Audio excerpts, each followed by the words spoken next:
ប្រជាជនខ្មែរយើងមិនអាចដឹងអ្វីបានទេពីព្រោះរាជការដែលកាន់អំណាចមិនឲ្យខ្មែរដឹងទេបច្ចុប្បន្ននេះមានឆ្លប់ចុះទៅតាមមូលដ្ឋានគឺពួកសមត្ថកិច្ចទៅហាម5មិនឲ្យកូនខ្មែរនិយាយរឿងនយោបាយទេបានសេចក្តីថារឿងព្រំដែននឹងបន្តបិទបាំងទៅមុខទៀតមិនឲ្យប្រជាជនខ្មែរបានយល់ដឹងអំពីទឹកដីរបស់ខ្លួនឡើយនេះគឺជាអ្វីដែលបានហើយនឹងកំពុងកើតឡើងក្នុងពេលនេះក៏ដូចជាពេលកន្លងទៅគឺគេមិនឲ្យប្រជាជនយល់ដឹងអំពីទឹកដីរបស់ខ្លួនឡើយ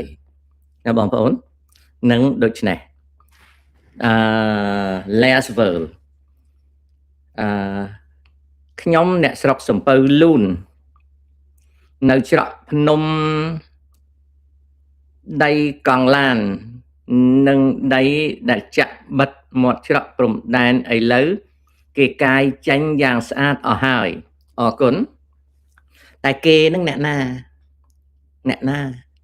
ខាងសៀមឬក៏ខាងខ្មែរណាកូនណាហេតុអ្វីគេមិនឲ្យចិនចូលរួមក្នុងស្ថានីយ៍អវកាសអន្តរជាតិ ISS មូលហេតុដែលគេមិនឲ្យអ្នកវិទ្យាសាស្ត្រអវកាសចិនចូលរួមក្នុងស្ថានីយ៍អវកាសអន្តរជាតិពីព្រោះទី1ចិនអត់ចូលរួមអភិវឌ្ឍទី2ចិនមានចរិតលួចដូច្នេះគេអត់ចង់ដាក់ស្ថានីយ៍អន្តរជាតិនឹងឲ្យចិនលួចទេបើឲ្យចិនចេញចូលស្ថានីយ៍ហ្នឹងចិនលួចអញ្ចឹងគេក៏មិនហៅរកចិននៅពេលដែលចិនមិនចង់វិនិយោគដល់ពេលចិនបង្កើតស្ថានីយ៍បានដោយខ្លួនឯងគេអត់ត្រូវការស្ថានីយ៍ចិនទេពីព្រោះគេអត់ចង់ឲ្យចិនលួចគំនិតរបស់គេសរុបមករឿងដែលគេមិនសូវចូលរួមសហការក្នុងការសិក្សាស្រាវជ្រាវវិទ្យាសាស្ត្រជាមួយចិនគឺចិនជាចរិតចោលដែលតែងតែលួចអាហ្នឹងអញ្ចឹងណា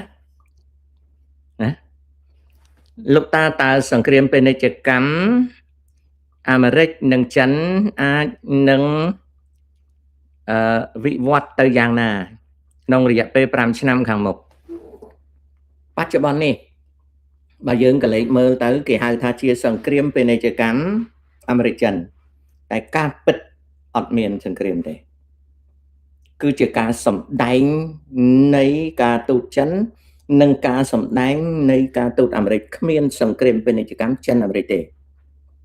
គ្មានទេបើមានគឺជាវិបត្តិតាំងតែងផ្នែកពាណិជ្ជកម្មដែលអាមេរិកធ្វើទៅកាន់ប្រទេសមួយចំនួនធំក្នុងពិភពលោកឥឡូវនេះមកដល់ថ្ងៃនេះទី7ខែមិថុនាឆ្នាំ2026ខ្ញុំអាចនិយាយថាគ្មានសង្គ្រាមពាណិជ្ជកម្មទេគឺមានតែអាមេរិករឹតបន្តឹងពាណិជ្ជកម្មហើយនឹងការរកស៊ីចិនអាមេរិកដែលដោះដូរគ្នាអត់មានសង្គ្រាមពាណិជ្ជកម្មទៀតទេអ្វីដែលកើតឡើងពីខែមេសាឆ្នាំ2025គ្រាន់តែជារឿងសម្ដែងរបស់ប្រធានាធិបតីទេវាអត់មានសង្គ្រាមពាណិជ្ជកម្មទេគេហៅសង្គ្រាមពាណិជ្ជកម្មប៉ុន្តែវាអត់មានណាអត់មានទេ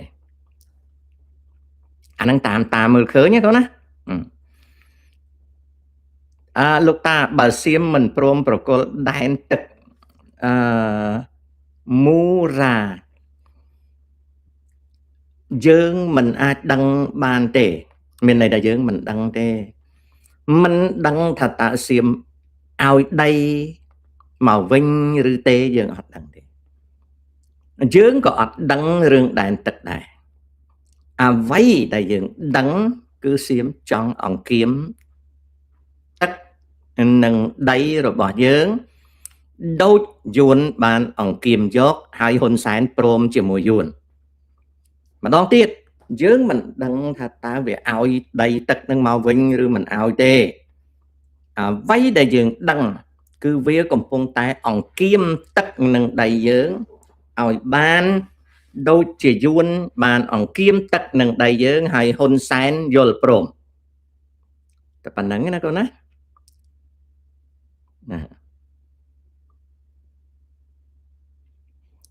ឮថាសហភាពអាមេរិកធ្វើច្បាប់ផ្ដល់ជំនួយដល់យូក្រែនអត់ចាំបាច់ធ្វើច្បាប់ផ្ដល់ជំនួយទេកម្មវិធីជំនួយចំពោះយូក្រែនគឺនៅដដែលគ្រាន់តែលោកប្រធានាធិបតីត្រាំរវល់នឹងការងារដទៃហើយទុកយូក្រែនឲ្យនៅចោលដែលអ្វីជានយោបាយរបស់លោកប្រធានាធិបតីត្រាំក៏មានអាចកំបាំងដែរបងដឹងពីអាចកំបាំងនឹងខ្លះដែរតែមិននិយាយវាជាអាចកំបាំងដែលបងតាមដានយូរមកហើយតាំងពីឆ្នាំ25ណាវិបុលការដឹកនាំប្រទេសឲ្យវិនាសរវាងលោកប្រធានម៉ៅនិងសម្ដេចជាដៀងគ្នាទេខុសគ្នាម៉ៅចង់សងសឹកមនុស្សក្នុងជួបៈដឹកនាំប្រទេសទៅកាន់សេចក្តីទុក្ខវេទនាអត់បាយស្លាប់អស់ប្រហែលជិត100លានទាំងចាប់ចងផងស្ដេចសេនុមិនមែនស្អប់អ្នកណាទេគឺខួរក្បាលមនុស្សម្នាក់ដែលល្ងីល្ងើបណ្ដាលឲ្យស្លាប់ទាំងកូនចៅរបស់ខ្លួនឯងអញ្ចឹងបរាជ័យនៃមនុស្សពីរនេះខុសគ្នាមនុស្សមួយ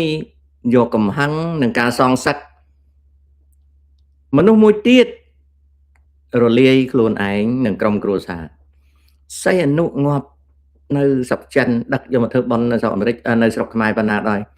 កិត្តិយសសីហនុថោកជាងខ្មោចឆ្កែទៀតមិនបានថោកជាងខ្មោចឆ្កែសូម្បីតែសប្តាហ៍ថ្ងៃហ្នឹងគេធ្វើរូបសីហនុក៏ជាការចំអកនៃព្រហ្មលិខិតដែរគ្មាននរណាគោរពវាទេរូបដែលគេសាងសង់ដាក់នៅវាមានឯករាជ្យហ្នឹងមុខមានដូចវាណា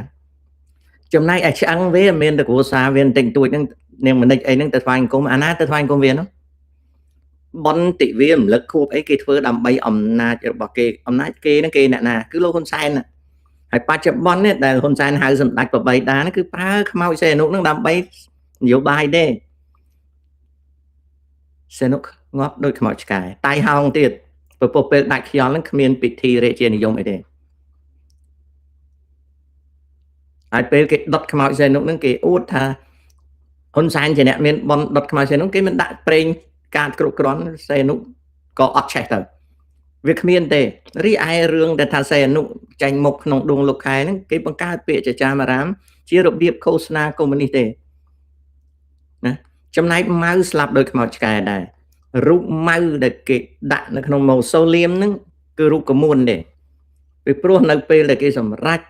រក្សាសាកសពរបស់ម៉ៅហ្នឹងវាយឺតទៅហើយអញ្ចឹងសាកសពម៉ៅរលួយមិនអាចរក្សាបានគេយកកមួនមកដាក់ជំនួសទេមិនយូរទេបន្តិចទៀតគេនឹងកវត្តរូបម៉ៅចោលគេនឹងរុះរើហើយគេនឹងកវត្តរូបម៉ៅចោលឬក៏គេទុកចោលអញ្ចឹងទៅពីមួយឆ្នាំទៅមួយឆ្នាំគ្មានចិនណាទៅគោរពច្រើនទេយូរទៅចប់ទៅ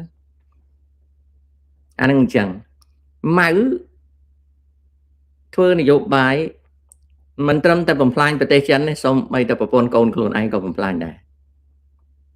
នឹងតែប៉ុណ្្នឹង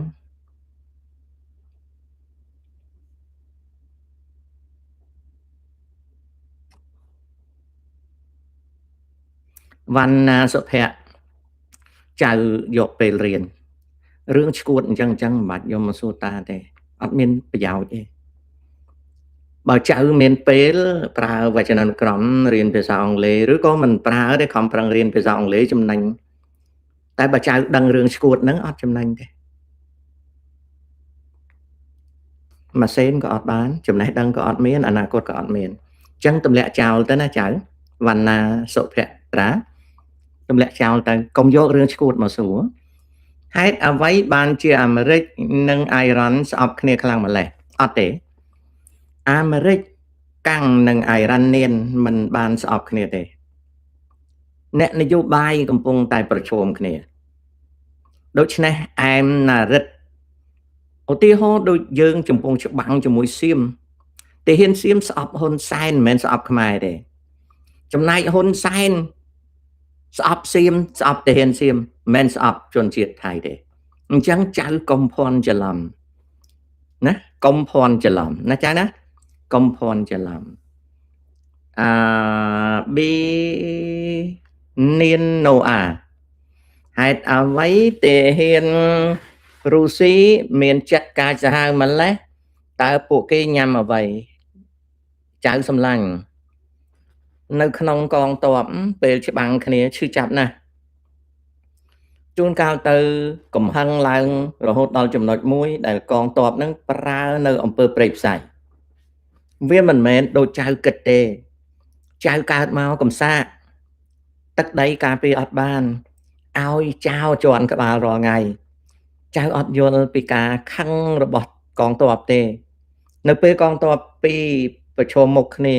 ការកាប់សម្លាប់កើតឡើងដូច្នេះហើយកងទ័ពត្រូវคล้ายទៅជាមនុស្សសាហាវចៅអត់យល់ទេពីព្រោះចៅកើតមកកំសាកចៅរស់នៅឲ្យចៅជន់ក្បាលរាល់ថ្ងៃចៅអត់មានអីទេអញ្ចឹងចៅចេះឆ្ងល់អញ្ចឹងហើយយល់ល្អចៅកុំឆ្ងល់មិនយូរទេគេយកចៅធ្វើទាហានហើយបើចៅរញីរញ័រនៅពេលចៅទៅទល់ដែនគេបាញ់ចៅជិះចានមកផ្ទះវិញដូច្នេះចៅគិតអំពីខ្លួនចៅរៀនសូត្រល្អជាជាងឆ្ងល់ថាម៉េចគេសាហាវមនុស្សច្បាំងគ្នាឈឺចាប់ណាស់អញ្ចឹងហើយអំពើហិង្សាតែងកើតឡើងណាកូនណាអញ្ចឹងយកចិត្តទុកដាក់រៀនមានតែខ្មែរមួយចំនួនតូចទេនៅស្រឡាញ់ស្ដាច់ទ្រីទៀងយើងមិនអាចវិនិច្ឆ័យបានពីព្រោះបងអូនឯងហើយខ្ញុំមិនមែនរស់នៅជាមួយពួកនៅស្រុកខ្មែរយើងអត់ដឹងយើងគ្រាន់តែដឹងថាស្ដេចសីហនុគឺជាខ្មោចឆ្កែមួយដែលហ៊ុនសែនយកមកប្រើនយោបាយទេអានឹងយើងដឹងច្បាស់លោកតាចៅរាល់ថ្ងៃចៅរៀនជំនាញបរិញ្ញាបត្រឬទេបើចៅអត់រៀនបរិញ្ញាបត្រទេនៅក្នុងវគ្គបរិញ្ញាបត្រទេចៅរៀន IT អីហ្នឹងគឺជាសម្រាមតាប្រាប់ឲ្យហើយថា IT ចៅត្រូវបំពេញការសិក្សាថ្នាក់បរិញ្ញាបត្រ4ឆ្នាំបូក2ឆ្នាំបើចៅទៅរៀនស្អីក្រៅពីនិយាមគរុកោសលបរិញ្ញាបត្ររបស់ដែលចៅរៀនគឺសម្រាមមិនអាចធ្វើឲ្យចៅកសាងអនាគតបានល្អទេណាចៅសម្លាញ់អញ្ចឹងរឿង IT នេះរៀនថ្នាក់បរិញ្ញាបត្រណាកូនណាកុំចេះតែថាសង្គ្រាមកូរ៉េនៅមិនទាន់បានចប់នៅឡើយគឺអូសបន្លាយដល់ពេលបច្ចុប្បន្ននិយាយក្តរបោកហើយគេថាមែននិយាយអី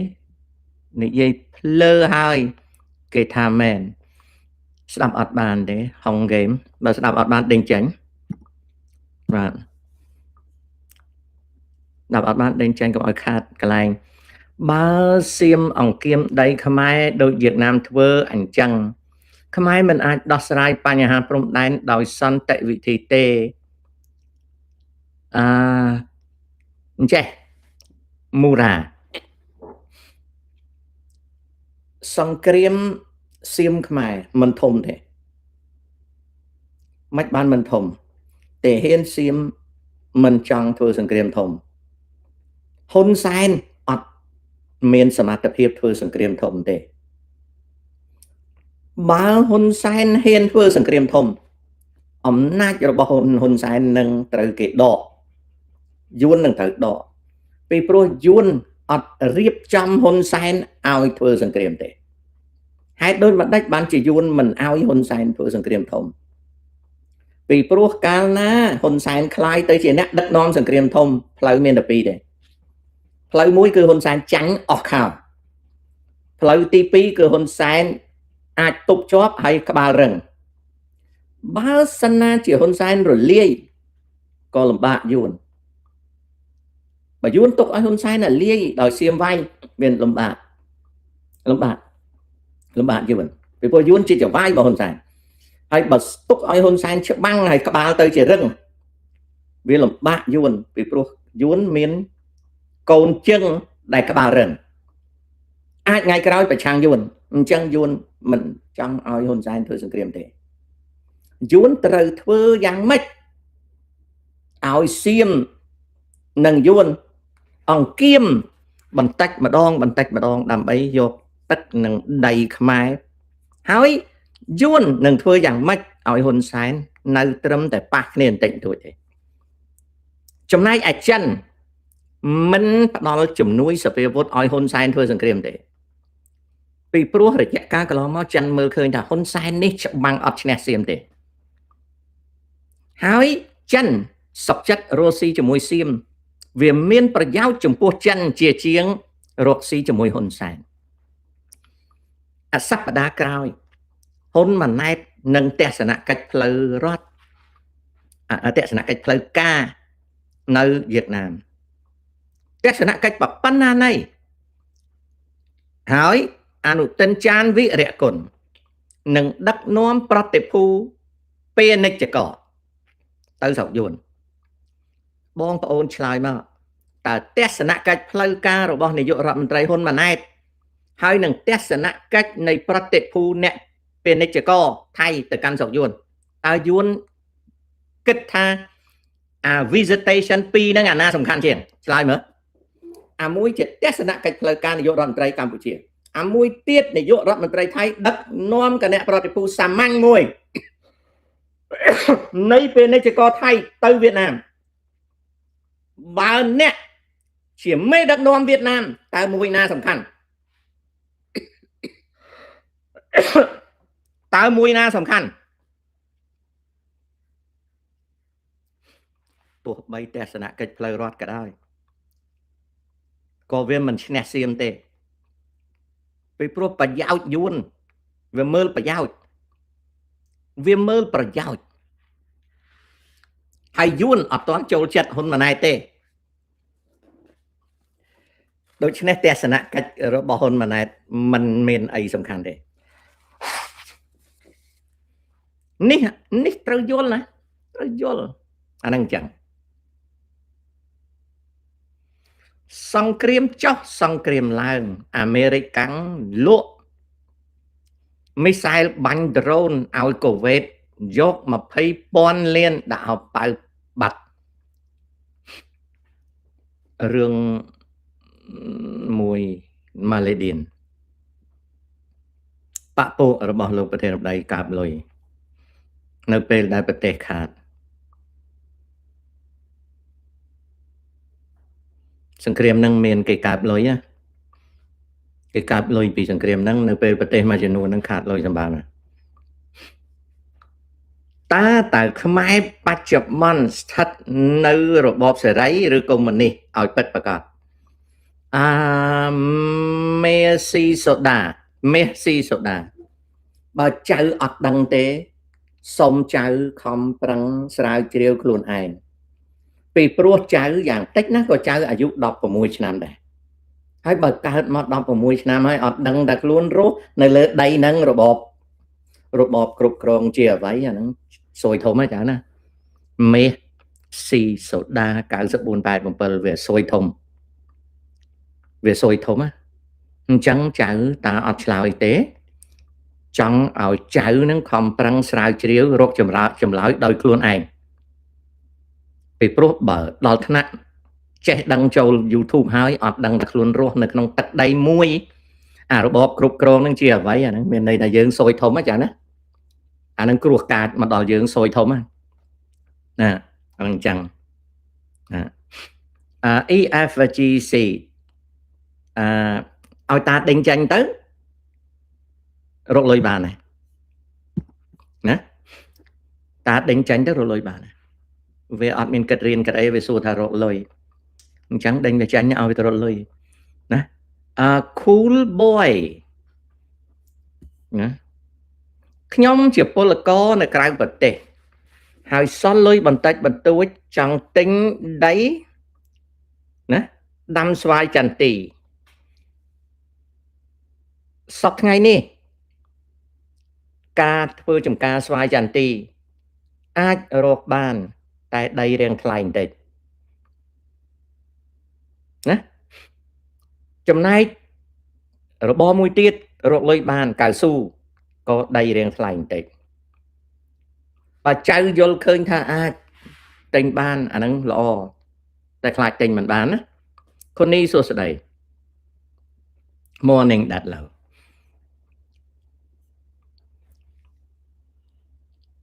HIJ សង្គ្រាមកូរ៉េគឺមិនទាន់បញ្ចប់មែនហើយគឺគ្រាន់តែបត់ឈប់បាញ់ចាប់ពីឆ្នាំ53ដោយសង្គ្រាមខ្មែរថៃបច្ចុប្បន្នគឺមិនទាន់បញ្ចប់ដូចគ្នាគឺគ្រាន់តែជាបត់ឈប់បាញ់27ធ្នូហី26វិច្ឆិកាហ្មងដូច27ធ្នូដឹងហីខ្ញុំមិនច្បាស់ដែរព្រោះខ្ញុំអត់សូវខ្វល់ទេរឿងហ្នឹងណាសង្គ្រាមថៃខ្មែរវាអត់ចាប់ទេក៏ប៉ុន្តែថៃនៅក្នុងពេលនេះក៏មិនចង់ច្បាំងដែរចង់អូសបន្លាយវិបុលពូធ្លាប់និយាយថាមានក្បួនវាយឈ្នះសៀមប៉ុន្តែមិនហ៊ានប្រាប់ខ្លាចសម្ដេចខ្លា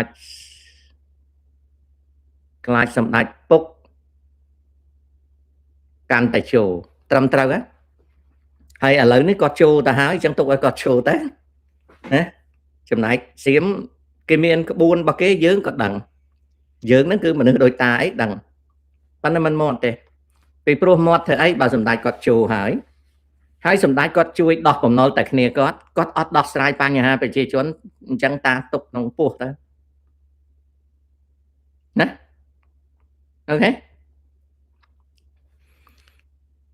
តើលោកតាមានបទពិសោធន៍ឬគំនិតអ្វីខ្លះចង់ចែកកូនចៅជំនាន់ក្រោយអត់មានអីច្រើនទេគឺនិយាយរាល់ថ្ងៃពួកកាយបើប៉ុណ្ណឹងហើយចៅស្ដាប់អត់បានអានឹងសួយធំណាដោងថេងមិនមិនបាន YouTube នេះយ៉ាប់មែនទេមិនបានចៅសម្ដេចជាយុវជនកំពុងចូលរួមនយោបាយបណ្ដាហើយចុះយុវជនខ្មែរដតីគួរអោបដៃឈរមើលឬយ៉ាងណាដោមថេងរវាងឈរអោបដៃឬទៅរៀនតើមួយណាចៅទៅធ្វើបើចៅចង់អោបដៃតើអត់ខត់ទេទុកឲ្យចៅភ្លើសិនទៅអីឯងអីតែគួរអោបដៃចេះអាចអីបើអត់រៀនកូនចៅសម្ដេចគេរៀនសិតតែ master នៅក្រៅស្រុកហើយចុះមុខចៅឯងមានអាចអីហើយចៅឯងមកឯងនិយាយគួរអោបដៃអីមើលចេះស្អីរកមួយខែបាន 2000 ចាយហើយនៅអញ្ចឹងបើចៅឯងចង់អោបដៃមើលក៏អោបដៃទៅជេមសុកអត់ខ្វល់ទេមិននឹកចោលមកសៀតប៉ុន្តែសម្ដីចេញមកធំហ៎ចៅរបស់ហ៊ុនសែនចូលយោបាយចូលកិច្ចការតែយើងគួរអោបដៃមើលចូលទៅឲ្យគេធាក់ទៅចូលទៅបើអត់មានលុយសោកគេទេចូលទៅឲ្យគេធាក់ទៅភ្លើចយតម្រាយគិតរឿងរៀននេះដើម្បីយកជំនាញទៅរកស៊ីបានមួយខែ 1000 2000 3000ទៅអត់គិតទេឯងណាសម្ដីធំគួរយុវជនយើងឈរអោបដៃមើលបើមិនអោបដៃមើលធ្វើអាចអីគេមើលពួក LDP នោះ LDP តាណាអស់ហើយអស់លេងកុំសម្ដីធំពេកបើខ្លួនវាមិនបានការអីនោះថាហ៊ុនសែននោះអួតទៅហើយចុះខ្លួនឯងចៅឯងនេះក៏អួតម៉េចណាដំថេងអួតរងាប់អីឯងឈរអោបដៃមើលអីចេះអាចអីចៅហ៊ុនសែនគេបញ្ជូនទៅរៀននៅបរទេសសិតតែ master ឯងនេះអត់ចេះអីទាំងអស់សម្ដីធំចូលទៅហ៊ុនសែនដាក់មួយជើងអាហ្នឹងចេះតែនេះពាក្យខ្មែរគេថាកុំភ្លើខំរៀនឈប់ភ្លើទៅដឹងជាឯងចេះស្អីលោតចូលទៅហ៊ុនសែនដាក់មកញខំប្រឹងរៀនខំប្រឹងចិញ្ចឹមខ្លួនរកឲ្យបានមួយខែចាប់ពី600 1000ទៅ1500 1005ទៅ2000 2000ទៅ3000មិនគិតទេឯងណាសម្ដីធំឲ្យយុវជនគួរឈរអោបដៃដែរ មិនអាចទេមកអត់ចេះអីសោះចង់អោបក៏អោបទៅនិយាយឲ្យតែអញឆាឆេវហ្មងចៃម៉ែមនុស្សល្ងងមកនិយាយសំដីធំអញ្ចឹងមកយើងរៀនទៅមានសញ្ញាបត្រអីត្រឹមត្រូវទៅយើងខំធ្វើការចិញ្ចឹមខ្លួនចិញ្ចឹមម៉ែចិញ្ចឹមឪឯអាហ្នឹងបាននេះឯណាមកឈរអោបដៃឯងដឹងមិនបានអញអត់ធ្វើនយោបាយទេទី1អាយុអញចាស់ហើយបើអញស៊ូស្លាប់រស់អញមានពេលវាតិចទី2ខ្មែរកំសាកចុយតម្រាយដល់អញ្ចឹងទៅអញបបួលអាណាឲ្យទៅវាយហ៊ុនសែនបាននោះវាមានតែអ្នកទៅបើក្តោហ៊ុនសែនអាហ្នឹងបានសម្បូរមានអាណាហ៊ានទៅវាយអញ្ចឹងអញនឹងភ្លើណាស់ទៅអាយុ73ឆ្នាំបបួលគេទៅវាយហ៊ុនសែននោះដោយសារអញដឹងអញ្ចឹងហើយបានអញវល់ហ៊ុនសែននោះហើយមុខឯងនឹងចេះស្អីរស់នៅក្រោមបាតជើងហ៊ុនសែនហ្នឹងឯងអីសម្ដីធំដល់ប៉ុណ្ណឹងអញខ្នាញ់អញចង់និយាយទេហើយដឹងនេះអញនិយាយថាអញស្រឡាញ់ហ៊ុនសែនអញវល់ហ៊ុនសែនហ្នឹងមកពីអីទី1អញអាយុ73ឆ្នាំទី3អញកើតមហារាជពេលវេលាអញអត់មានទេហើយបើអញបបួលទៅច្បាំងជាមួយហ៊ុនសែនហ្នឹងពួកអាចង្រៃឯងនេះហ៊ានទៅទេអាមុខសើកឯងបើបបួលទៅតុយអាហ្នឹងឯងទៅបបួលផឹកឯងផឹកបបួលឯងតស៊ូដាក់ជីវិតឯងហ៊ានទេអាកំសាកឯងកំសាកជាងអញទៀតអញ្ចឹងអញទៅបបួលអាណាទៅវាយហ៊ុនសែននោះអញ្ចឹងអញត្រូវវល់ហ៊ុនសែនហើយដោយអាកម្មសុកគេនិយាយថាត្រូវមានរដ្ឋាភិបាលកណ្ដាលមួយដែលយកកម្ពុជាក្រោមមកវិញវាមានដឹងថាខ្មែរក្រោមអត់មានចង់ភ្ជាប់ជាមួយប្រទេសកម្ពុជាទេកុំភ្លើពេកអញនៅក្នុងអង្គប្រជុំពេលគេបង្កើតរដ្ឋាភិបាលកម្ពុជាក្រោមអញស្គាល់ពួកសហព័ន្ធខ្មែរកម្ពុជាក្រោមតាំងពីគេកើតមកដឹកនាំតាំងពីថាច់តន្តរាមកខ្មែរក្រោមគេមិនដែលចង់មកភ្ជាប់ដីជាមួយទេតែអាកភ្លើកឹមសុកនឹងវាមិនដឹងអូគេនិយាយអីគេខ្លាំងណាស់គេនិយាយអីខ្លាំងអីបើវាមិនទាំងស្គាល់ខ្មែរក្រោមផងខ្មែរក្រោមគេអត់ចង់ភ្ជាប់ទឹកដីជាមួយកម្ពុជាទេវាមិនទាំងដឹងផងវាទៅដល់និយាយដែរអាហ្នឹងហើយដែលហ៊ុនសែនបញ្ជូនមកដើម្បីបំពុលខ្មែរនៅក្រៅស្រុកអូខេអញ្ចឹងអាដុំថេងបាយចង់ឈួតអោបដៃមើលទៅរៀនមិនគិតទេលើអញលើចាញ់មកសំដីចាញ់មកលោយ៉ាងអញភ្លាវអញឆេវភ្លាវអញមិនដែលឃើញមុខឯងកំសាកជាងអញឆ្ងាយណាអញនៅហ៊ានច្បាំងជាមួយនឹងកុម្មុយនីសមុខឯងនេះអោនក្បាលឲ្យកុម្មុយនីសធាក់រាល់ថ្ងៃហើយឯងមកសំដីខែងអីឈរអោបដៃមើលអីហើយចង់ស្មើចៅហ៊ុនសែនណាមិនបើចៅហ៊ុនសែនគេបញ្ជូនទៅរៀននៅក្រៅស្រុកណាតារារងតើនិស្សិតពេទ្យត្រូវចូលកាតព្វកិច្ចយោធាទេអានឹងតាមច្បាប់កូនបើច្បាប់គេសម្រេចថាយ៉ាងម៉េចអានឹងតាមច្បាប់ណាចៅណាតារាលោកតាសម័យនេះបើមានលុយបន្តិចបន្តួចគួរសង់ផ្ទះឬបន្តទុកលុយសិនបើអាចសង់ផ្ទះបានសង់ផ្ទះមួយនៅកូនកុំលំបាកបង់ថ្លៃឈ្នួលណាសង់ផ្ទះមួយនៅហើយកុំសង់ធំពេកសង់ល្មមកុំឲ្យអស់លុយច្រើនហើយផ្ទះមិនបាច់ឲ្យស្អាតក្រៅពេកទេតែឲ្យមានសេចក្តីសុខក្នុងផ្ទះមានន័យថាយើងមានទឹកប្រើយើងមានកន្លែងដាំបាយយើងមានប្រគុណហើយយើងមានកូនម៉ាស៊ីនត្រជាក់មួយសម្រាប់ដាក់ពេលយើងដេកទៅមានកម្លាំងអីណាខាងក្រៅយើងដាក់របងអីឲ្យត្រឹមត្រូវតែកុំឲ្យសង្ហាពេកនាំគេចំណែនណាកូនណាអានឹងគំនិតនឹងចឹងបាទអ៊ីរតនា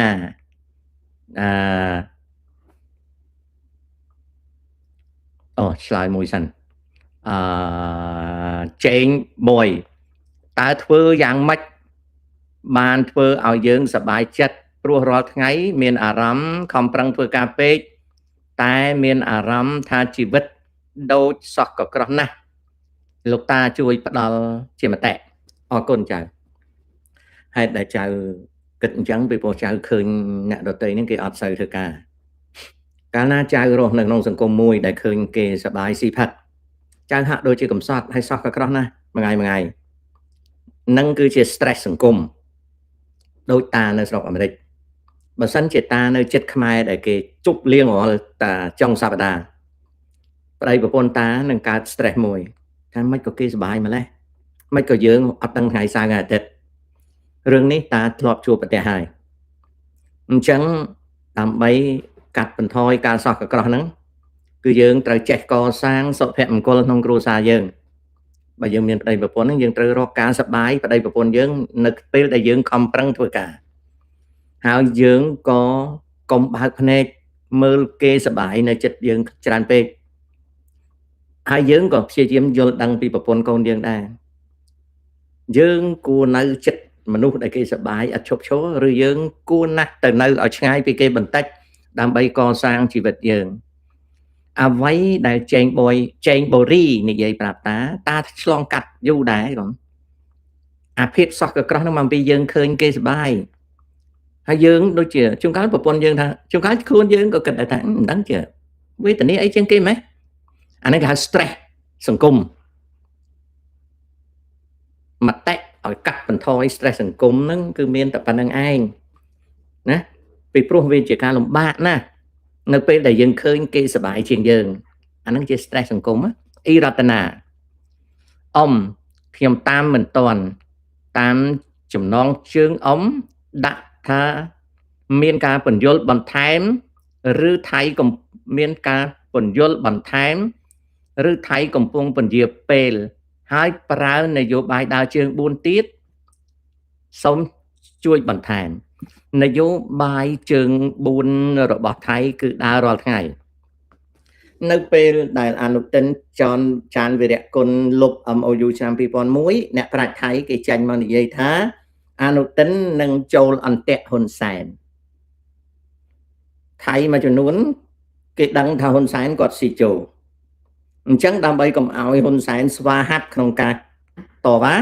គេត្រូវនិយាយភាសាមួយយ៉ាងទៀតឲ្យហ៊ុនសែនគាត់ចូលមានអ្នកប្រាជ្ញថៃមួយទៀតនិយាយអំពីអក្សរខ្មែរអក្សរថៃអីហ្នឹងគឺគេដឹងថាខ្មែរមហាជោអញ្ចឹងជើងរបៀបដែលថៃគេកំពុងតែធ្វើហ្នឹងគឺរៀងរាល់ពេលថៃតែងប្រើនយោបាយជើង4ណារតនាតែងតែប្រើនយោបាយជើង4ហើយគោលដៅរបស់ថៃមានតែមួយទេគឺពន្យាពេលឲ្យបានយូរជាទីបំផុតដើម្បីអង្គាមទឹកដីហើយបើសិនណាជាចែកលៀបជាមួយហ៊ុនសែនគឺត្រូវធ្វើម៉េចឲ្យថៃបានច្រើនជាងហ៊ុនសែនពីព្រោះថៃមើលឃើញថាហ៊ុនសែនមនុស្សល្ងងហើយជោគព្រះចៅថៃបានលើកលែងទោស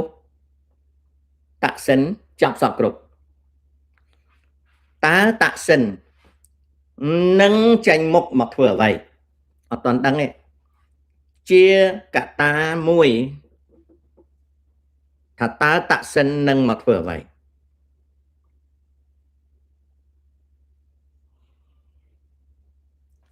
យើងនឹងចាំមើលតទៅទៀតណារតនាតើមានមនុស្សខ្លាំងពូកែច្រើនទេដែលគេលាក់បាំងខ្លួនមនុស្សខ្លាំងពូកែបើនៅក្នុងចំណោមខ្មែរមិនសូវមានទេកូនអ្នកដែលគេពូកែគេអត់ចង់តាក់ទងជាមួយវាសនាប្រទេសជាតិទេដូចខ្មែរនៅអាមេរិកដែលកើតក្រោយដែលជោគជ័យនេះ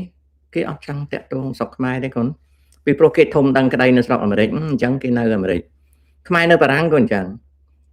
ចំណែកខ្មែរដែលនៅតាក់ទងនឹងទឹកដីសត្វតែចាស់អស់ហើយបន្តិចទៀតងាប់អស់ហើយជោគវាសនារបស់ប្រទេសហើយនឹងមនុស្សនៅប្រទេសកម្ពុជាគឺអាស្រ័យទៅលើចៅហើយ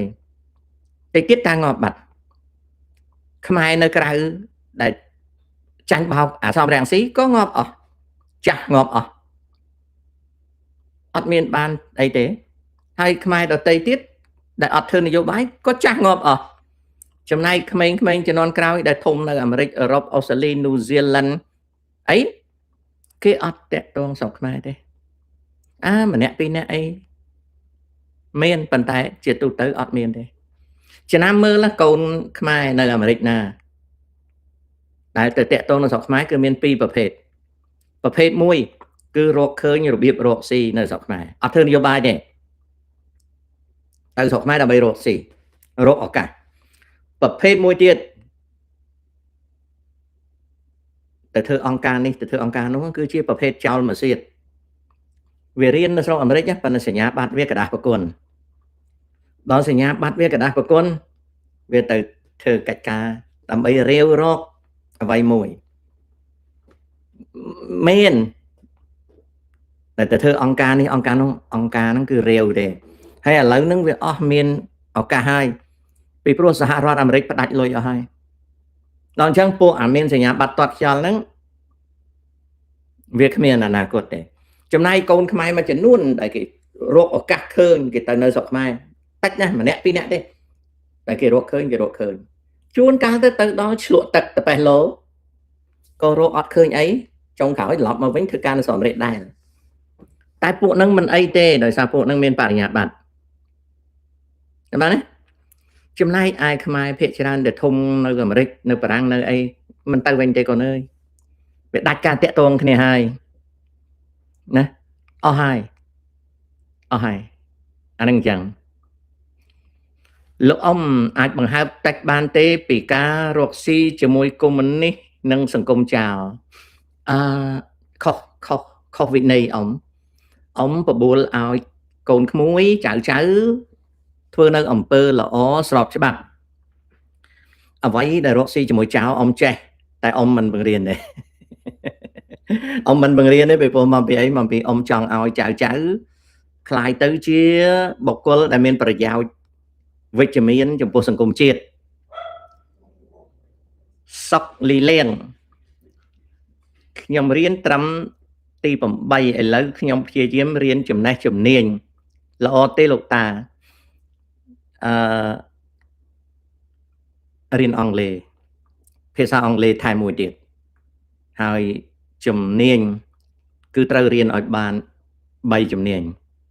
ពីព្រោះថ្នាក់ទី8ទេពណាស់ចៅអើយมันអាចចិញ្ចឹមខ្លួនរស់ទេតើចេះ3យ៉ាងឧទាហរណ៍ថាចេះជួសជុលទូរស័ព្ទត្រូវចេះជួសជុលអីឬចេះតម៉ាស៊ីនជែកឬបំពាក់ភ្លើងឲ្យវា3ជំនាញក៏ប៉ុន្តែទាំងអស់ហ្នឹងត្រូវចេះអង់គ្លេសណាវាលំបាកកសាងជំនាញដំបូងកសាង1បូកអង់គ្លេសក្រោយមកកសាង2កសាង3ត្រូវតែខំកសាងផាស៊ីជីនលោកតាឡាវឡាននឹងផ្ទះមួយណាទិញមុន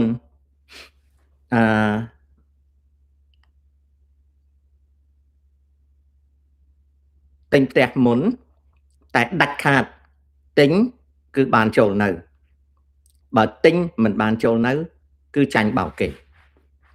ទី1ទី2កុំទិញឡានពេលទិញផ្ទះទិញម៉ូតូជិះដើម្បីបង់ផ្ទះឲ្យបានច្រើនហ្នឹងប៉ុណ្ណឹងទិញផ្ទះបងប្អូនទាំងអស់ទិញផ្ទះគឺបានចូលនៅបើមិនបានចូលនៅសូម្បីតែចាំមួយខែក៏កុំចាំអត់ទេដាច់ខាតពីព្រោះនៅស្រុកខ្មែរបោកខ្លាំងណាស់បើមិនចង់ចាញ់បោកគេទេទិញផ្ទះបានសោចូលនៅអូខេលោកតាថ្ងៃណាប្រទេសកម្ពុជាមានការរីកចម្រើនប្រទេសកម្ពុជាមានការរីកចម្រើននៅពេលដែលចៅคล้ายទៅជាមនុស្សចេះដឹងជាន់ខ្ពស់បើថ្ងៃណាចៅនៅល្ងងប្រទេសកម្ពុជាវាអត់ចម្រើនទេគឺវាស់អញ្ចឹង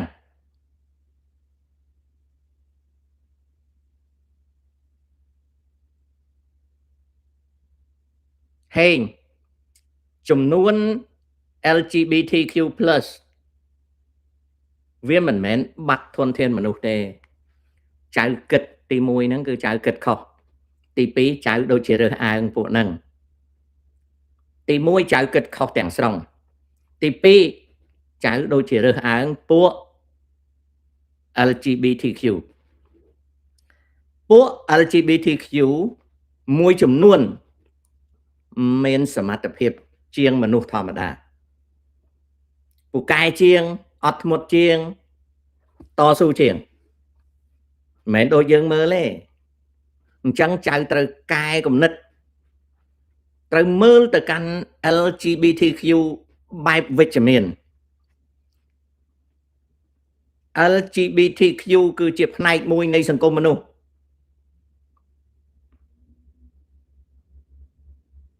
ទោះបីមាននយោបាយខ្លះបង្កទំនាស់ក៏ដោយក៏ត្រូវដឹងថាយើងមិនអាចរស់នៅតាមរបៀបបុរាណបានទាំងអស់ទេគឺត្រូវតែអនុញ្ញាតឲ្យមានសេចក្តីស្រឡាញ់ឧទាហរណ៍ដូចនៅអាមេរិកសប្តាហ៍ថ្ងៃនយោបាយវាប្រែប្រួលតែបើសិនជាប្រែប្រួលទៅខ្លាំងក្លាពេកសង្គមនឹងបែកបាក់នៅប្រទេសអ៊ីស្លាមដែលគេហាមគេប្រឆាំងគេដាក់ទោសហ្នឹងក៏វាកើតអំពើឈឺចាប់កើតឡើងដូច្នេះរបស់នេះតាក៏ធ្លាប់មានអវិជ្ជមានណាកូនណាធ្លាប់មានលក្ខណៈអវិជ្ជមានណាហេងតាខ្លួនឯងក៏ធ្លាប់មានការគិតអវិជ្ជមានតែតាស្វែងយល់ហើយតាឥឡូវដូរចិត្តហើយតាអត់មានអវិជ្ជមានចំពោះភេទហ្នឹងទេតាមានជំនឿថាជេរស្ដីចៅឯងក៏ដោយក៏ក្នុងន័យជាសេចក្តីស្រឡាញ់ដោយមិនចង់ឲ្យជួបមិនចង់ឲ្យអួតមិនចង់ឲ្យស្អប់គ្នានិងមិនចង់ឲ្យមានអំពើហិង្សាដូចថ្ងៃមុនលោកហ៊ុនសែននិយាយថាងើបមួយវាយមួយអីណាខ្សែលោឡាអីតាចាត់ទុកថាភាសាអង់គ្លេស it's a big fool ប្រែជាភាសាខ្មែរថាជាភាពល្ងីល្ងើល្ងងខ្លៅទេដឹងឯងស្អីណាគម្រាមកំហែងអីណាមានកូនទេវតាទេអ្នកកាន់អំណាចអីបើអញ្ចឹងមិនក៏មិនកាន់អំណាចខ្លួនឯងទៅមិនក៏ចាំឲ្យយួនចាប់ដាក់គុកឲ្យលើកដាក់ឡានយកមកឲ្យកាន់អំណាចបើវាប្រកែកអញ្ចឹងមិនក៏មិនរៀបចំទឹកដីត្រឹមត្រូវទៅមិនក៏ឲ្យយួនគ្រប់តែកន្លែងសញ្ញាឲ្យយួនហើយបន្ទាប់មកទៀតមិនក៏វាយឈ្នះសៀមវាយប៉ោងខោវាប្រកែកបានតែខ្មែរគ្នាឯងសឹងតែប្រាប់ថាវាមិនអាចទេកុំមកគម្រាមមកវាមិនអាចទេប៉ុលពតវាស្លាប់មនុស្សតលអស់យួនវាយយកអំណាចបាត់វាសម្លាប់គ្នាវាតអស់យួនវាយយកអំណាចឥឡូវហ៊ុនសែនហ្នឹងឯណាកញ្ញែងកញ្ញាងអីណាកូនទេវតាអីគេស្លាប់ខ្មែរអស់ទៅចាប់ខ្មែរដាក់គុកអស់ទៅហ៊ុនសែនគេធាក់ក្បាលចោលឡូឡាបានទៅជាមួយតែខ្មែរវាមិនអាចទេដៃយួនយកទឹកយួនយកមិនហ៊ានមកមួយម៉ាត់ឥឡូវនេះសៀមយកឲ្យសៀមទៅយកទាំងទឹកទាំងដៃទៀតមិនដឹងធ្វើអីវាបងចេះតែគម្រាមខ្មែរវាមិនអាចទេមនុស្សអាយុប៉ុណ្ណឹងហើយនៅមិនកសាងសេចក្តីស្រឡាញ់អត់ទៅចាប់ក្បាលម៉ៃក្បូនឡើងគម្រាមបានប្រយោជន៍ស្អីមើលគម្រាមទៅបានស្អីមកវិញបានស្អីមកវិញអត់អញ្ចឹងខ្ញុំចាត់ទុកថាជា big fool ប្រែជាភាសាខ្មែរថាជាសម្ដីល្ងងខ្លៅទេវាមិនដែលមានជនជាតិណារកតែរឿងគ្នាឯង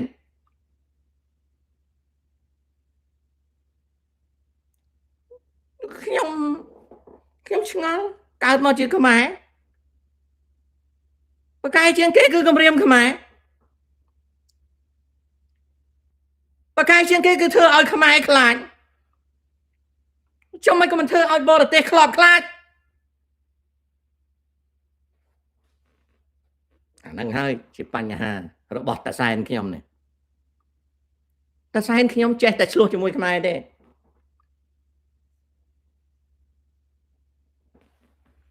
ខ្ញុំអាយុ16ហើយឈប់រៀនទី6រកគោលដៅអត់ឃើញទេ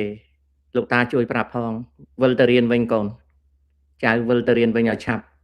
ទី6ទៀតណាចៅអើយទៀតណាយើងរស់ពិបាកណាចៅតារា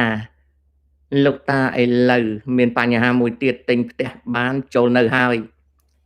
តែបញ្ហាម្ចាស់បរិយគាត់អត់កាត់ប្លង់ឲ្យមានលិខិតស្នាមផ្ទះសម្បែងទេមានលិខិតស្នាមផ្ទះសម្បែងទេអាហ្នឹងហើយដែលហៅថាទិញផ្ទះចូលនៅហើយគេបោកនោះហើយចុះបើមិនកាត់ឈ្មោះថ្ងៃចូលនៅទេចាំដល់អង្ការកូនហើយអាហ្នឹងហើយជាការខុសណាចៅ chờ anh vô lên bệ ta vậy thà tinh té hỏi bàn sao châu nới nó mẹn vô lên đạo cái thà ok châu nới cho sẽ ai láng kia mà khẹt cái thà té bao hải bình can ná nhóm bọn anh ơi sao anh lui trở lon thì anh đã áp lơ té nó miền té hải ná chơi nhau chắp mà mình chơi anh khẹt vô tê thôn ơi sao khi ông hơi thẹt khi ông tiền ta nẹt ná là nguồn chả dương là nguồn nó chả bệ ta phải ta tinh phép ban sao châu nơi nó cứ cắt mua nè cho bài mình toàn cắt mua ba này để châu nơi ở mách nhóm tục chặt kế cái thà châu nơi xanh đó trong cái cắt áo anh đang hai cái bọc nó con anh đang hai cái bao con ai nó chẳng con ai tranh bao cái tiền ơi con ơi con ai tranh bao cái tiền hơi nè tranh bao cái tiền hơi nè về tình nè con ơi tranh đã bao kê ta vậy ta thơ mấy ở ban nơi anh đang hai ban cái hai thao về là nguồn hua cái là anh vậy thật tự ban sau nơi nó cứ cắt mua hai bàn trâu nơi ọt thả ta mình phèm chẳng nhóm tình té hỏi cái hỏi sáu tình nơi ấy sẽ là ai lang kia mà thét ta cái bầm mô vô ấy văn không có vắt trao một té ta không mà pi ta anh vậy mình không anh tiết bao vậy đôi hôn sai nó nhóm sủa sẽ đáp ta còn tha ta ngớp vay nắng sủa sẽ đáp chẳng xong ọt tự ca chưa ta chém sóc ai nếu nhóm chọn luôn nơi cam dồn đạt hôn sai bố con vậy chứ ba bố con sủa vô là ta ngớp vay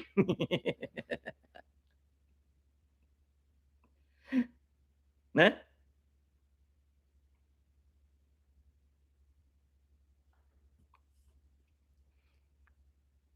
thôn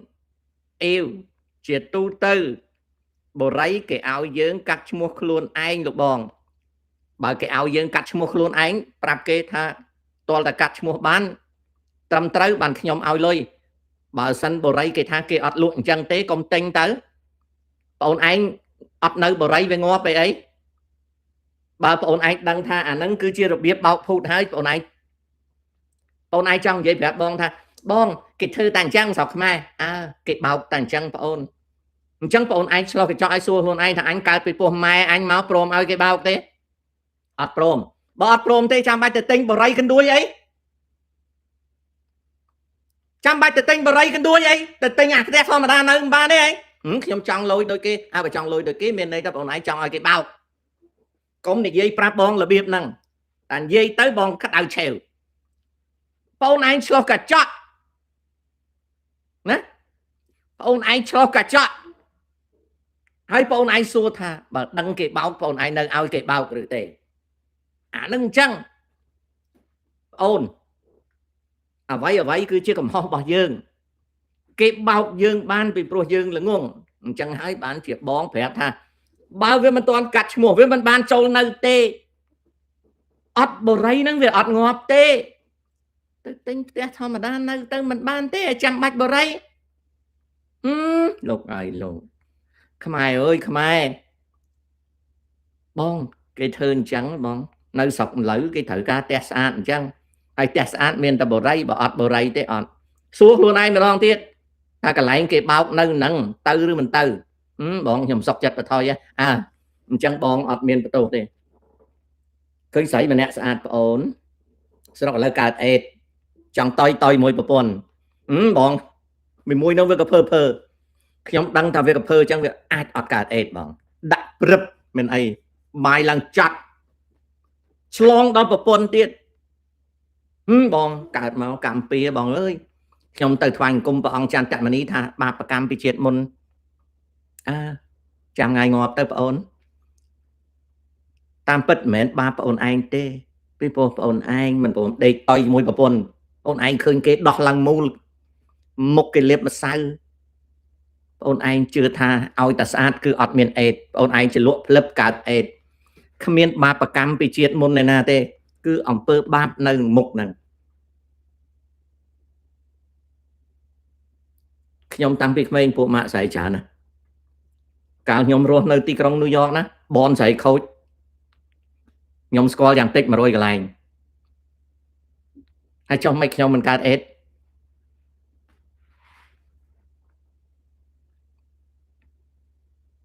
ណា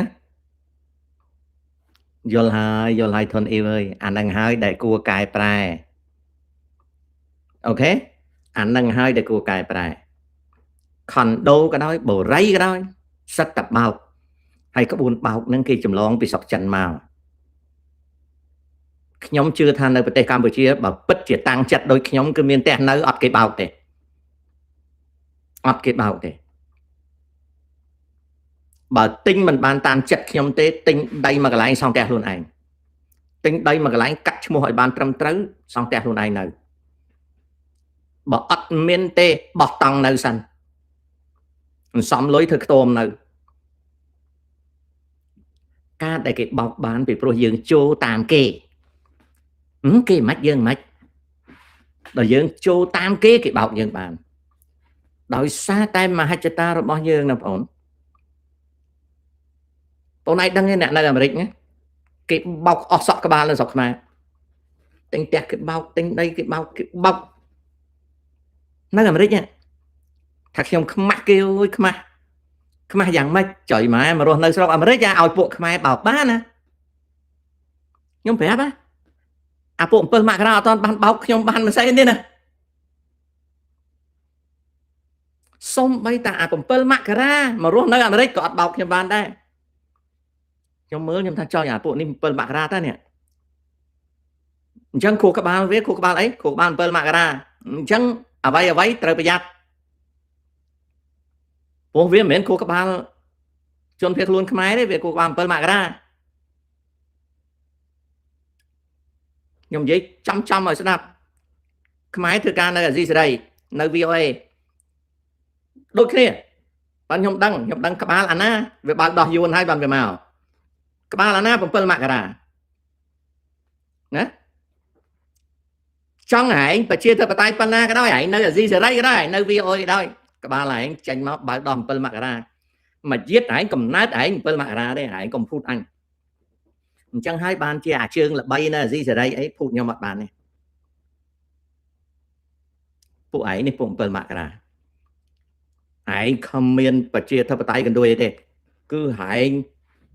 គាត់និយាយទេដល់ថ្ងៃឯងទៅវិញកាលអសូនតារាមកអាមេរិកអីមានអ្នកស្កាត់ទៅជួបអសូនតារាអីលោកគ្រូសូនតារាមកហើយជើងខ្លាំងប្រឆាំងខំវាសនាអីអាខំវាសនាក៏អាច7មករាអសូនតារាក៏7មករាឪវាបំរើ CPP វាជាកូនចៅរបស់ CPP ទេអញ្ចឹងខ្ញុំអត់មានត្រូវការជួបវាកាលអសូនតារាមកចង់សង្ងំកន្លែងនៅខ្ញុំអត់មានតាក់ទងតែគ្រាន់មកទៅបារម្ភទៅនៅបានមានអាកូនក្មេងមួយទៀតមកណាសិត7មករាទេណា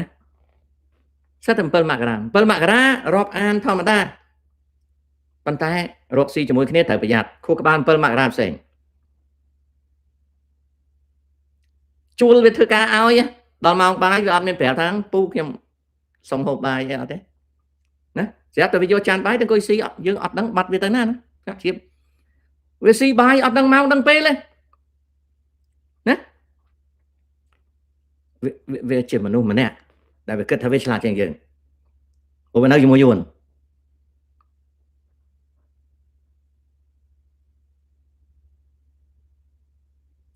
យើងរាប់អានជាខ្មែរធម្មតាប៉ុន្តែដឹងតែខួរក្បាលវា7មករា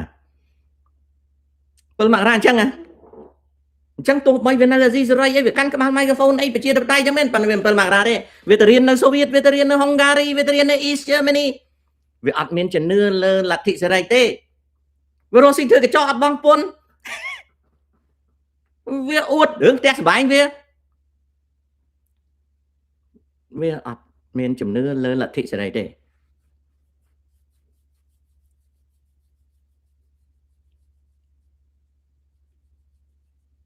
វាអត់ជឿទេវាគ្រាន់តែយកសង្គមសេរីនឹងធ្វើជាឈ្នន់សម្រាប់សេដ្ឋកិច្ចទេអញ្ចឹងហើយបានកាលណាវាបាន US passport វាថតដាក់ Facebook មានដែលមនុស្សឃើញមនុស្សដូចខ្ញុំបង្ហាញ US passport ទេអត់ដែរទេ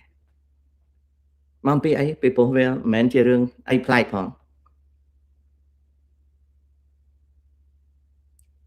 វប្បធម៌7មករាខ្លាំងណា ហើយបើវានៅតាមវត្តវិញវាកាន់ទូរស័ព្ទជាប់តែវាស៊ីបាយថ្ងៃត្រង់ហើយវាកាន់ទូរស័ព្ទខលហើយ7 មករា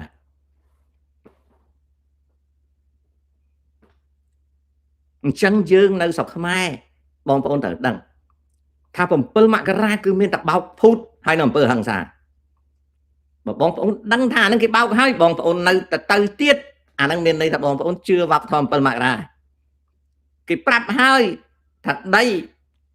ត្រូវតែកាត់ឈ្មោះតាមទៅអត់ទេឲ្យតែមានមេឃុំអីមកធ្វើសាក់សីអីជឿតាមគេឲ្យលុយគេបាត់អ្នកស្រុកអាមេរិកឥឡូវសិតតែទូរស័ព្ទទៅប្រាប់អ្នកស្រុកខ្មែរថាសុំកក់លុយទុកមុននេះ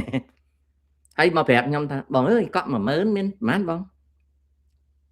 បាប់ធំ7 មករាវាបោកយើងបាន 10000 ណាឆ្ងាញ់ណាជូតមាត់ស្អាតអញ្ចឹងចៅរស់នៅស្រុកខ្មែរមានផ្លូវពីរយកតាមប្រពៃណី7 មករាបន្តឲ្យគេបោកយកតាមប្រពៃណីខ្មែរពូជអ្នកជាគេបោកអត់បានគិតខ្លួនឯងណាចង់យកតាមរបៀប7 មករាគេបោកបានពីព្រោះអីពីព្រោះយើងបោកគេបោកយើងអាណាបោកលឿនជាងអានឹងជាណែវ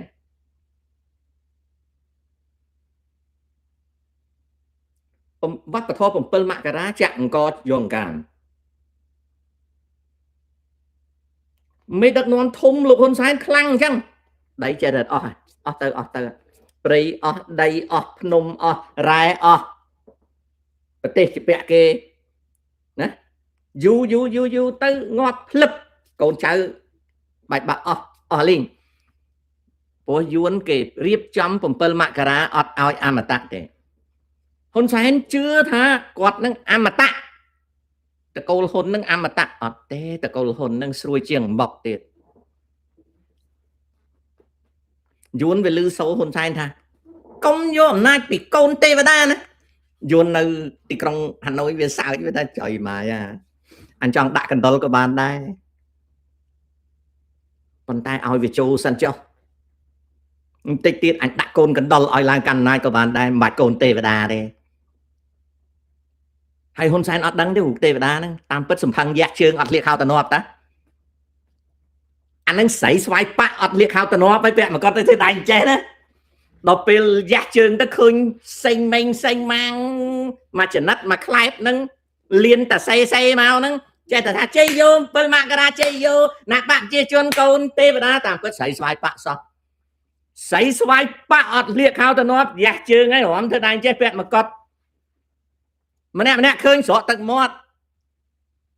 នៅពេលអួតថាកូនទេវតាឡើងកាន់ណាចនៅហាណូយហ្នឹងគេថាអញដាក់កូនកណ្ដុលក៏បានដែរព្រោះអញទេអ្នកដាក់នោះអញទេអ្នកដាក់នោះមិនមែនឯងទេអញទេអូនអើយអញទេអ្នកដាក់នោះថ្ងៃក្រោយអញដាក់កូនកណ្ដុលក៏ឡើងកាន់អំណាចបានដែរព្រោះអញអង្គការបកកុម្មុយនីសវៀតណាមណានឹងឲ្យយល់អញ្ចឹងវប្បធម៌ពីរបើមិនចង់ឲ្យគេបោកត្រូវរៀនតាមបុព្វបុរសខ្មែរទិញស្អីកាត់ឈ្មោះឲ្យតាមត្រូវមិនមែនថាឲ្យធន់អ៊ីវទេប៉ុន្តែបងឯងនៅគេបោកបាន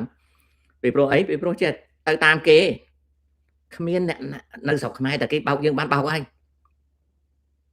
អញ្ចឹងហើយបានស្រីលក់លេបន្តិចយំដូរប្តីអាមុខហើមក៏បោកដែរហើយយើងចេះឆ្ងល់ចុះអ្នកលក់លេស្អាតស្ងប់មិនក៏ត្រូវគេបោកមកពីអីគ្នាអ្នកលក់លេគ្នាវប្បធម៌7 មករាងាប់ស្អែកក៏ដោយអញសុំសស្បែកសិនណាកើតមហារាជក៏ដោយក៏សុកចិត្តប្រើសិនដែរវប្បធម៌7 មករាអានឹងហើយវប្បធម៌7 មករាវប្បធម៌7 មករាគឺដូចដៃឆក់ចឹងគឺអូយសบายណាស់បាយមែនតើនឹងហើយវប្បធម៌7 មករារីឯវប្បធម៌របស់ដូនតាយើងឲ្យខំធ្វើការឲ្យខំរៀនឲ្យ ការលំបាកមុនគិតការសបាយតែវប្បធម៌7មករាឈ្នះមិនបានវប្បធម៌7មករាឈ្នះពីព្រោះវប្បធម៌7មករាសបាយវប្បធម៌7មករានៅក្នុងខួរក្បាលស្ត្រីនៅប្រទេសកម្ពុជាកាលណាលងក្នុង7មករាទី1បើទៅការចេះផឹកជោគជាមួយប្តីផឹកបើឡើងរំប្តីអត់រំជាមួយទេប្តីអត់រំជាមួយទេពីព្រោះប្តីវាអាឡ័យផឹកអាហ្នឹងវប្បធម៌7មករាមួយវប្បធម៌7មករាមួយធ្វើម៉េចឲ្យស្អាតតាមរូបភាពធ្វើម៉េចឲ្យស្អាតតាមវីដេអូអារឿងស្អុយអារឿងឆ្អាបអារឿងកក្រិចកុំខ្វល់ធ្វើម៉េចឲ្យតែនៅក្នុង TikTok នៅក្នុង Instagram នៅក្នុងTelegram នៅក្នុង Facebook ស្អាតគឺបានណានឹងគឺវប្បធម៌7មករាហើយវប្បធម៌7មករានេះណាក៏ជាវប្បធម៌ globalization វប្បធម៌សកលលោកការភាវូបនីយកម្មនេះដូចគ្នាគេធ្វើឲ្យមនុស្សក្រីក្រសបាយភ្លេចខ្លួនហើយបង្កើតឲ្យមនុស្សខ្លាយទៅជា consumer ប្រែមកថាជាអ្នកប្រើប្រាស់គេធ្វើឲ្យមនុស្សនៅលើផែនដីខ្លាយទៅជាទេសកលបែបថ្មីគេហៅថាទេសកលនៃជីវិតត្រេកតាអាលគេធ្វើឲ្យមនុស្សខ្លាយទៅជាសត្វកណ្ដុរឬក៏ជាសត្វ hamster ដែលរត់អត់ឈប់រហូតដល់ដាច់ខ្យល់ស្លាប់ហើយអ្នកដែលគេចេះគិតគេកើបលុយ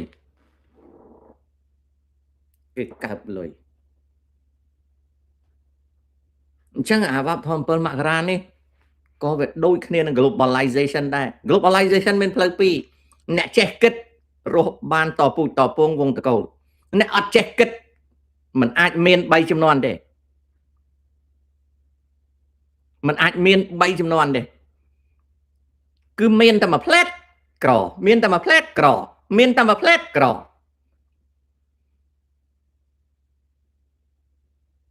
ហើយគេចាត់ទុកថាទោះបីមួយផ្លែតក្រក៏ដោយសុំឲ្យคล้ายទៅជាអ្នកមានតែ1នាទីក៏សុខចិត្តដែរអញ្ចឹងហើយបានជាវប្បធម៌7មករាពោពេញទៅដោយ fake ពេញទៅដោយ brag flattery គឺពេញទៅដោយគេហៅថាជោអួតកុហកភូត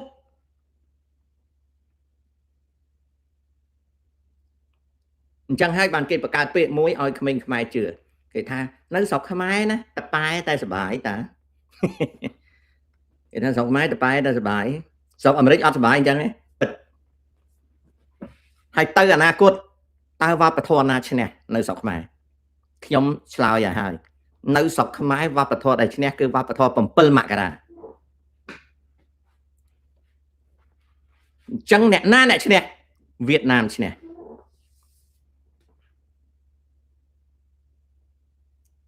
ពេលព្រោះវប្បធម៌7មករាឈ្នះសួរថាតើស្រុកខ្មែរបាត់ពីផែនទីពិភពលោកទេអត់ទេស្រុកខ្មែរបន្តិចទៀតទៅជាប្រទេសរៀបចំល្អពីព្រោះដល់ពេលខ្មែរឆ្លក់7មករាទៅវាដាច់យ៉ៃអស់ទៅវៀតណាមដែលគេគិតគូរពីអនាគតគេមកបំពាក់ប្រទេសកម្ពុជាដោយច្បាប់ដោយរបៀបរបបដោយសណ្ដាប់ធ្នាប់គេកាត់បន្ថយអំពើពុករលួយគេកសាងប្រទេសកម្ពុជាមួយដែលប្រកបទៅដោយនីតិរដ្ឋគេរៀបចំការសិក្សាអប់រំល្អហើយពួកខ្មែរក្រហមទាំងបានមកអាចាស់ក៏ងាប់អស់អាកូនក៏រត់ទៅនៅបរទេសខ្លះទៅអាខ្លះក៏ធ្លាក់ខ្លួនក្រទៅជាខ្ញុំគេទៅអុកញ៉ាខ្លះទៅវាអត់មានសម្ដេចហ៊ុនសែនជួយវាទៅជាអ្នកអូហតេសទៅស្រីលក់លេខ្លះក៏កើតមហារីកងាប់អស់ទៅកូនយួនដែលរស់នៅជាប្រជាពលរដ្ឋថ្មីគេកសាងប្រទេសមួយសុខដុមរមនាខ្មែរណាដែលនៅរស់នៅសบายគ្រាន់តែគេដូរគេឈប់យកខ្មែរធ្វើអ្នកដឹកនាំហើយគេយកជនកម្ពុជាធ្វើជាអ្នកដឹកនាំពីព្រោះខ្មែរគេបំផ្លាញចោលអស់ហើយគេបំផ្លាញថ្នាក់ដឹកនាំបន្តិចទៀតស្ដាច់គេចង់ដាក់កូនយួនក៏បានដែរពីព្រោះស្ដាច់យើងចេះត្រឹមតែក្តៀនអាចនាងមនិច គាត់គ្មានគិតអីទេគាត់មានកូនមួយបន្តិចទៀតគាត់ងាប់បាត់ហើយអាចក្រពងវាគិតទៅពីសុបាយណាអរុណរស្មីបន្តិចទៀតមកនៅអាមេរិកវិញហើយព្រោះ American citizen អញ្ចឹងគឺអត់មានគិតអីទៀតទេបន្តិចទៀតទៅស្រុកខ្មែរត្រូវរៀបចំឲ្យស្អាតមានរដ្ឋាភិបាលតូចមានរដ្ឋមន្ត្រីបកកែនិយាយខ្មែរច្បាស់អត់ចូលអត់គម្រាមដឹកនាំប្រទេសល្អប៉ុន្តែជាជនជាតិថ្មីហើយគេឲ្យខ្មែរយើងដែលនៅរស់ហ្នឹងសុខសប្បាយគេហៅថាការអភិវឌ្ឍដ៏ចម្រើនរុងរឿងនៃកម្ពុជាថ្មីគេអត់ធ្វើអញ្ចឹងទេសប្តាហ៍នេះគេកំពុងមើលដកបានបោះឆ្នោតពីគេដកបានគ្រួសារដកអីទៅគេកំពុងមើលដល់ថ្ងៃគេរៀបហើយចប់គេនឹងរៀបប្រទេសកម្ពុជាមួយឲ្យល្អវាខុសគ្នាតែប៉ុណ្ណេះទេខុសគ្នាត្រង់ថាម្ចាស់ដើមអត់កាន់កាប់អំណាចទៀតទេហើយដើម្បីឈ្មោះទៅរកលក្ខណៈហ្នឹងគេធ្វើឲ្យម្ចាស់ដើមហ្នឹងចេះតែឆ្លោះគ្នាឲ្យតាហ៊ុនសែនងើបពីដេកឡើងគឺគម្រាមរហូតមិនបានគេឲ្យហ៊ុនសែនហ្នឹងឆ្លក់នឹងគម្រាមពីព្រោះកាលណាហ៊ុនសែនគម្រាមគ្មានអាណាស្រឡាញ់ហ៊ុនសែនទេមានតែខ្ញុំចេមសុកបន្តិចទៀតខ្ញុំកើតមហារាជងាប់បាត់ទៅហ៊ុនសែនអត់មានអាណាស្រឡាញ់ទេហ៊ុនសែនក៏ងាប់ដែរកូនហ៊ុនសែនខ្ចាត់ចាយអស់យួនគេរៀបចំហ៊ុនសែនឲ្យចូលឲ្យអួតអញ្ចឹងដើម្បីកុំឲ្យមានខ្មែរណាស្រឡាញ់ហ៊ុនសែនខ្មែរអត់មានស្រឡាញ់ហ៊ុនសែនទេណាខ្លាចហ៊ុនសែនបន្ទាប់មកទៀតកូនយួននៅស្រុកខ្មែរអត់ស្រឡាញ់ហ៊ុនសែនទេស្អប់ហ៊ុនសែនចុយម៉ាយហើយព្រោះដឹកនាំប្រទេសឲ្យបាក់ចំណុចមួយដែលកូនយួននឹងពេញរូបពេញរាងពេញចំណេះដឹងហើយសម្រាប់ថាអញឈប់ប្រើអាគណៈបកប្រជាជនខ្មែរហើយអញគឺជាកូនទេវតាអានអែមអញឡើងកាន់អំណាចម្ដងអញនឹងធ្វើឲ្យប្រទេសជាតិនឹងរុងរឿងអញឲ្យកូនខ្មែរនិយាយខ្មែរច្បាស់អញឲ្យអ្នកបួសឲ្យត្រឹមត្រូវបួសមិនត្រឹមត្រូវអញចាប់ផ្សឹកតអស់អញរៀបចរាចរណ៍ឲ្យបានត្រឹមត្រូវអញធ្វើរាជការឲ្យតូចជាងមុនអញយកពន្ធឲ្យសមរម្យអញរៀបចំការសិក្សាអញឈឺក្បាលណាស់អាចោអស់នេះឲ្យទៅណាទៅអស់ទៅអង្គការវៀតណាមនៅហាណូយគេបើកភ្លើងបៃតងក្លឹបកម្ពុជារុងរឿងក្រោមរស្មីអានអែមកម្ពុជាទៅជាប្រទេសមួយអភិវឌ្ឍហើយប្រជាជនខ្មែរណាដែលស្លូតត្រង់គេអត់ធ្វើបាបទេគេបណ្ដោះបណ្ដាលគ្រាន់តែបញ្ចប់សង្គមជាតិមួយដែលថ្នាក់ដឹកនាំសាសនាហើយនឹងអង្គការអ្នកប្រាជ្ញគឺជាមនុស្សថ្មីមិនមែនលាយទេណាសេចក្តីចម្រើននៅមុខដូចអាមេរិកកាំងដែលគេមកគេទិញដីពីពួកឥណ្ឌានអីយកអស់គេបង្កើតសហរដ្ឋអាមេរិកមួយដែលคล้ายទៅជាមហាអំណាចដូចគ្នាបែបបាត់ហូជីមិញគាត់គិតយូរហើយពេលគាត់ឡើងកប៉ាល់មកញូវយ៉កមកបូស្តុនទៅសានហ្វ្រាន់ស៊ីស្កូគាត់ថាយួនត្រូវតែធ្វើដូចអាមេរិកចឹងហើយបានខ្ញុំចេះតែនិយាយលេងអាកុំតែកាន់សញ្ជាតិអាមេរិកទេកុំអីទៅនៅស្រុកយួនកាន់សញ្ជាតិយួននេះល្អជាងកាន់ឲ្យស្រាច់កុំឲ្យពិបាកហើយថ្ងៃក្រោយខ្មែរក្រោមមកស្រុកខ្មែរណាគេសប្បាយពីព្រោះគេជាពលរដ្ឋវៀតណាមបន្តិចទៀតទៅសហព័ន្ធខ្មែរក្រោមអីហ្នឹងសាបអាលៀបអស់ហើយព្រោះឥឡូវហ្នឹងប្រជាជនខ្មែរក្រោមក៏អស់ជំនឿដែរព្រោះនៅខ្មែរនៅស្រុកយួនសប្ងៃជីវភាពទូធាជាងមុនហើយយួនគេអត់មានហាមទេលើកលែងតែគន្លឹះសន្តិសុខជាតិគេអត់តន់ឲ្យខ្មែរក្រោមចូលទៅការប៉ុន្តែខ្មែរក្រោមធ្វើនគរបាលបានបន្តិចទៀតគេឲ្យខ្មែរក្រោមធ្វើមេឃុំមេអីគេឲ្យខ្មែរក្រោមមានការងារធ្វើគេឲ្យខ្មែរក្រោមធ្វើអ្នកវិទ្យាសាស្ត្រទៀតគេដាក់ឆ្នាំងស៊ុបមួយធំគេស្ងោរដោយនៅស្រុកអាមេរិកចឹងតែគេហៅថា melting pot នៅពេលហ្នឹងគេធ្វើឲ្យខ្មែរក្រោមហ្នឹងគិតថាប្រទេសយួនហ្នឹងគឺជាប្រទេសរបស់ខ្លួនហើយនៅពេលដែលខ្មែរក្រោមឃើញស្រុកខ្មែរវាញ៉ៃពេកដល់រៀបចំទៅហើយមកស្រុកនៅសុកសានទៅទីបំផុតទៅវៀតណាមកម្ពុជា visa free អាហ្នឹងហើយគេហៅថាអនាគតហូជីមិញនោះហើយចុះខាងថៃវិញថៃគិតដូចគ្នាអង្គាមយកដីអង្គាមយកទឹកបានហុចបានឲ្យសិទ្ធិសេរីភាពគ្រប់ហើយគេបង្កើតចលនាមួយឲ្យបញ្ឆេះថាកុំជឿពួកអាំពេញជិះជាន់ចុយម្រាយ យូរទៅប្រជាជនខ្មែរនៅខាងលិចប្រទេសថា no problem នៅស្រុកខ្មែរញ៉ៃយកពុនផងអីផងធ្វើបាបជិះជាន់ផងអញ្ចឹងកាន់បានថៃមេដឹកនាំហាណូយមេដឹកនាំក្រុងបាងកកគេនិយាយគ្នាចែកគ្នាចប់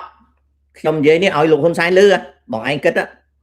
បងឯងតបាន3ចំនួននេះ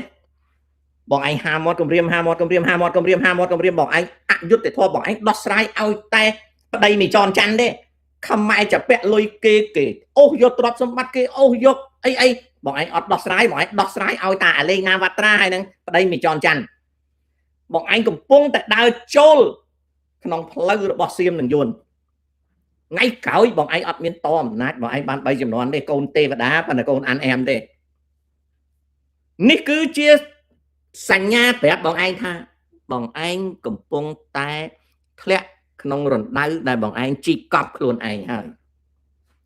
បងឯងមិនស្រឡាញ់ខ្មែរបងឯងស្រឡាញ់តែប្តីមីចនច័ន្ទបងឯងស្រឡាញ់តែអាលេងណាវត្រាបងឯងស្រឡាញ់តែអាលីយ៉ុងផាត់បងឯងស្រឡាញ់តែអាកុកអានបងឯងស្រឡាញ់តែអាចិនស៊ឺបងឯងអត់ព្រមស្រឡាញ់ខ្មែរទេឥឡូវហ្នឹងអាផ្ទះ3000ដែលធ្វើឲ្យជនភៀសសឹកនោះខ្យល់បក់ខ្លាំងអាលំផ្ទះពីព្រោះអីអាផ្ទះហ្នឹងវាធ្វើពីសង្កសីអាក្តៅក៏ក្តៅលើលំបាត់ហើយណានឹងអត់មានខ្យល់ខ្លាំងផងអស់លេងហើយបងឯងឲ្យតឡើងមកកាន់បានម៉ៃក្រពុនបងឯងធ្វើដៃអញ្ចឹងបងឯងប្រកែទៅបងឯងកំពុងតែលេងលបែងចូលក្នុងយុទ្ធសាស្ត្ររបស់គេហើយអញ្ចឹងខ្ញុំនិយាយថ្ងៃនេះខ្ញុំនិយាយជួយបងឯងទេបងឯងហ៊ានសន្យាជាមួយកូនចៅបងឯងថាបងឯងតបាន3ចំនួនទេអត់ខ្ញុំប្រាប់តអត់ទេតអត់បានទេពីព្រោះបងឯងធ្វើឲ្យខ្មែរខ្លាចបងឯងខ្មែរកាលណាខ្លាចបងឯងខ្លាចបរទេសថ្ងៃធ្វើអគ្គប៉ុស្តិ៍ភាឲ្យតាហ៊ានស៊ីម្បុកវាយចាញ់គេបងឯងធ្វើផ្ទះ3000ខ្នងឲ្យខ្មែរនៅខ្យល់បក់មកផាំងអាលំផ្ទះបងឯងធ្វើរុនតាឯកឥឡូវទៅជារុនកណ្ដុលបងឯងធ្វើទៅជាក្រាំងយើទៅជាក្រាំងអានអែមបងឯងជីកពេកហ្វូណនបងឯងប្រហែលគីឡូម៉ែត្របងឯងជីកប្រហែល10គីឡូរហូតដល់ឥឡូវអត់ទាំងតាន់ឃើញព្រែកនឹងយ៉ាងម៉េចផងហើយបងឯងចេះតែអួតអូជីកព្រែកហើយហ្វូណនហើយនឹងខ្មែរអត់ផឹកទឹកកែងដៃគេបាត់សមុទ្រក្រិតខ្មែរនៅតែស៊ីបន្លែយួនស៊ីត្រីយួនស៊ីមហូបយួនបងឯងដឹកពីមិត្តចិនមកដឹកវាចូលមិនរួចតាមផ្លូវដៃសៀមស្កាត់តាមផ្លូវឡានវៀតណាមថាកុំចូលកង់ឡានមិនឲ្យបើកាត់ស្រុកអញងាយទេទីបំផុតទៅនៅតែលើដៃគេអត់ដែរប៉ុន្តែរឿងខ្លាំងជាងគេរឿងបងឯងបានអួតខ្មែរហ៊ានងើបវាយលើ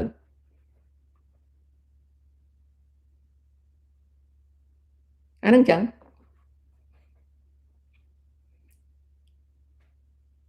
វាយអួតទៅសាសនា7មករាវប្បធម៌7មករាណាអានឹងចឹងនេះខ្ញុំនិយាយខ្ញុំស្រឡាញ់លោកហ៊ុនសែនណាវល់គាត់ហើយវល់គាត់ទៀតថាឲ្យស្រឡាញ់ខ្មែរផងគាត់អត់ស្រឡាញ់គាត់ស្រឡាញ់តែប្តីមីចនច័ន្ទហើយលេងណាវត្រាគាត់ស្រឡាញ់តែ2នាក់ទេគាត់ស្រឡាញ់ចនច័ន្ទនិងលេងណាវត្រាមិនស្រឡាញ់មីចនច័ន្ទទេស្រឡាញ់មីប្តីចនច័ន្ទ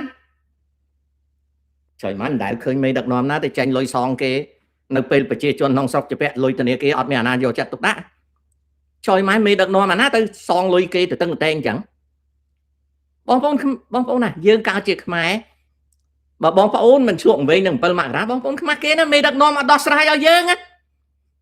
មេដឹកនាំមិនដោះស្រាយបញ្ហាបំណុលជាតិមេដឹកនាំមិនដោះស្រាយបញ្ហាប្រជាជនដោះស្រាយឲ្យតែបកពួកគាត់ហើយកុំច្រឡំណាអាម្ចាស់បំណុលអត់ហ៊ានយកលុយទេណា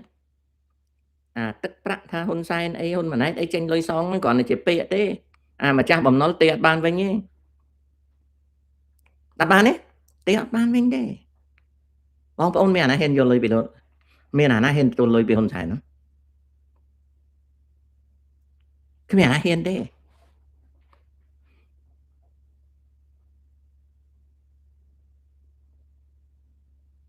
អាហ្នឹងចឹងណាបងប្អូន